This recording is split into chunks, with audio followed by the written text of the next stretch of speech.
সম্মানিত সেক্রেটারি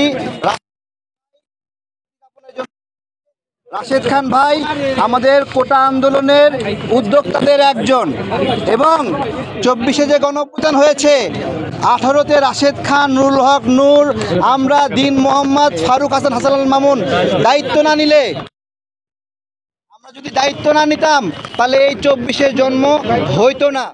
হ্যাঁ, এই 24-এর জন্ম হইতো না। রাশেদ ভাই সংহতি জ্ঞাপন করবেন, তাকে ধন্যবাদ জানাচ্ছি। রাশেদ ভাই একটু যদি জায়গা দেন তাহলে ভালো হবে। হ্যাঁ হ্যাঁ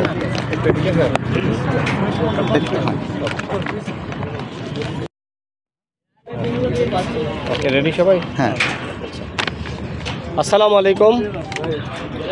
তারেক ভাই আমাদের সংগ্রামী সহযোদ্ধা। তিনি 2018 সাল থেকে ওনার মাইক্রোফোনটা নিয়ে দেন, একটু হেল্প করেন। একটু মাইক্রোফোনটা দেন,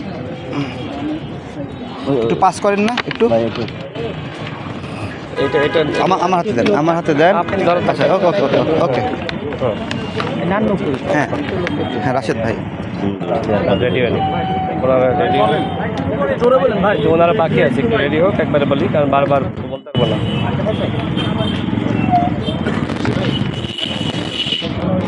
সবাই এক পা করে পিছালে প্রশস্ত হয়। ওনারা এটা নিয়ে আপনি ধরেন, ওনারা কথা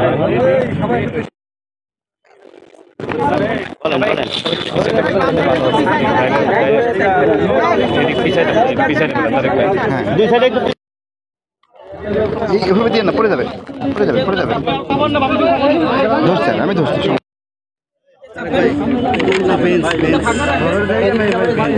সমস্যা নেই।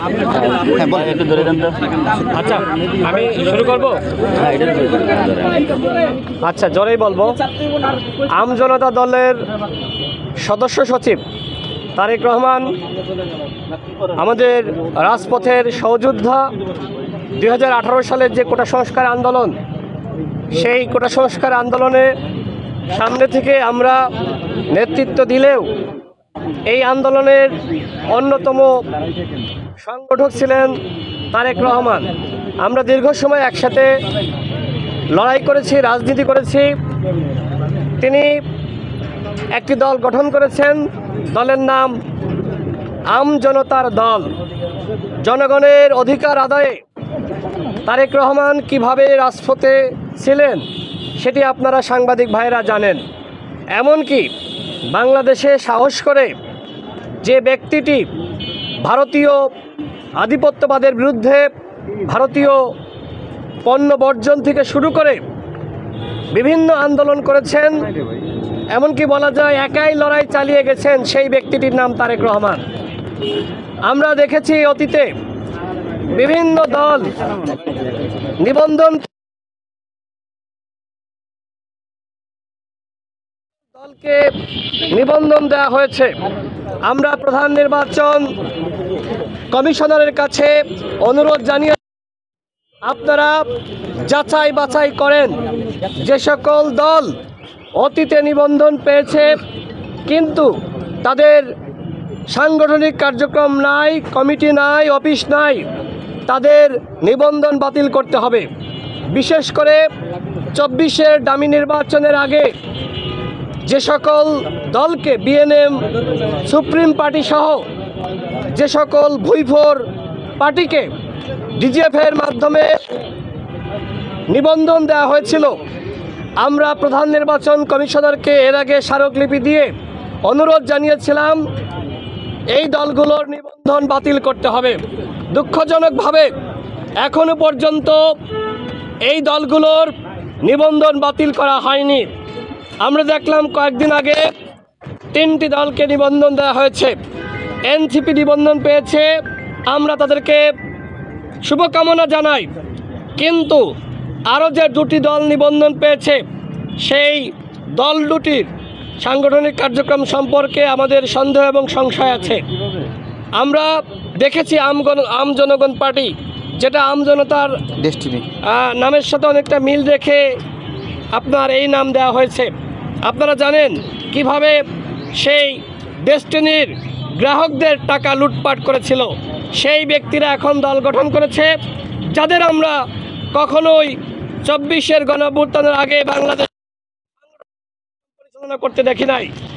যখন ইসির পক্ষ থেকে নিবন্ধন দেওয়া হবে এই মর্মে গেজেট প্রকাশ করা হলো, তারপরে আমরা দেখলাম তারা বিভিন্ন জায়গায় কমিটি দিচ্ছে, তারা নিবন্ধন পেয়েও গেল।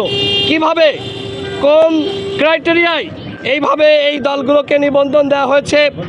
আমরা প্রধান নির্বাচন কমিশনারের কাছে তার জবাবদিহিতা চাই। তারেক ভাই এখানে প্রায় 20 ঘন্টা ধরে অনশন করছে, সারা রাত এখানে তিনি মশার কামড় খেয়েছেন। শুধুমাত্র তারেক ভাই না, এরকম আরও অনেক দল আছে যারা রাজপথে সবসময় সক্রিয় ছিল, আমাদের সাথে লড়াই সংগ্রাম করেছে। যদি কোনো দলকে নিবন্ধন দিতে হয়, তার 1 নম্বর শর্ত হতে রাজপথে। এর বাইরে ওই বিভিন্ন জায়গায় টাকা পয়সা দিয়ে কমিটি দিয়েছে, আমরা দেখেছি এর আগে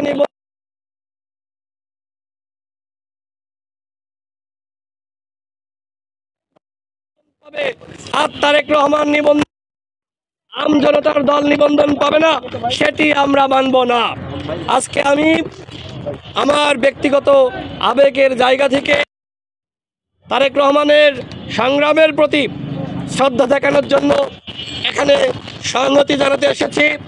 আমি প্রধান নির্বাচন কমিশনারের কাছে যাব, তার সাথে কথা বলবো কোন প্রক্রিয়ায় অন্য দলগুলোকে নিবন্ধন দেওয়া হয়েছে আর কেন তারেক রহমান নিবন্ধন পায়নি যাব এবং তার কাছে জানতে চাইব। এবং আমাদের স্পষ্ট কথা, যারা অতীতে নিবন্ধন, তাদেরও যাচাই বাছাই করতে হবে। নিবন্ধন পাওয়ার হতে হবে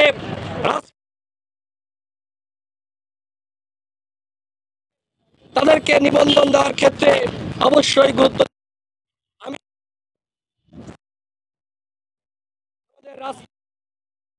যুদ্ধ ভারতীয় আধিপত্যবাদী শক্তির বিরুদ্ধে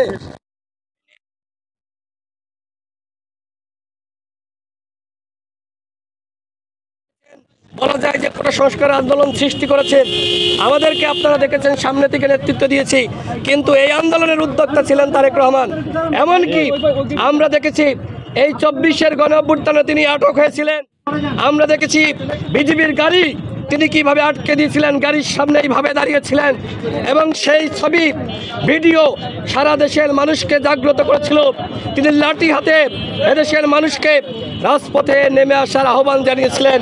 অবশ্যই এই তারেক রহমানের দল আমজনতার দলকে নিবন্ধন দিতে হবে। এই মুহূর্তে আমি নির্বাচন কমিশনে যাব তারেক রহমান ভাইকে সাথে নিয়ে। প্রধান নির্বাচন আপনি যাবেন না? আচ্ছা, আমি কথা বলবো। তারেক রহমান ভাই যেহেতু এখানে অনশন করছেন, তার অনশন তিনি অসুস্থ, প্রধান নির্বাচন কমিশনের সাথে কথা বলবো, সেই লক্ষ্যে আমি এখন নির্বাচন কমিশনের ভিতর ঢুকবো। Thank you. একটা বিষয় জানতে চাই। জি, আমি আবার এসে কথা বলবো, আবার এসে বলবো। অভ্যুত্থানে তো প্রায় 1500-র উপরে মানুষ নিহত হয়েছেন, তারাও নিশ্চয়ই আন্দোলনে ছিলেন। তাদের প্রত্যেকের পরিবার যদি একটা রাজনৈতিক দলের নিবন্ধন চায়, আপনি কি তাদের পক্ষে দাঁড়াবেন?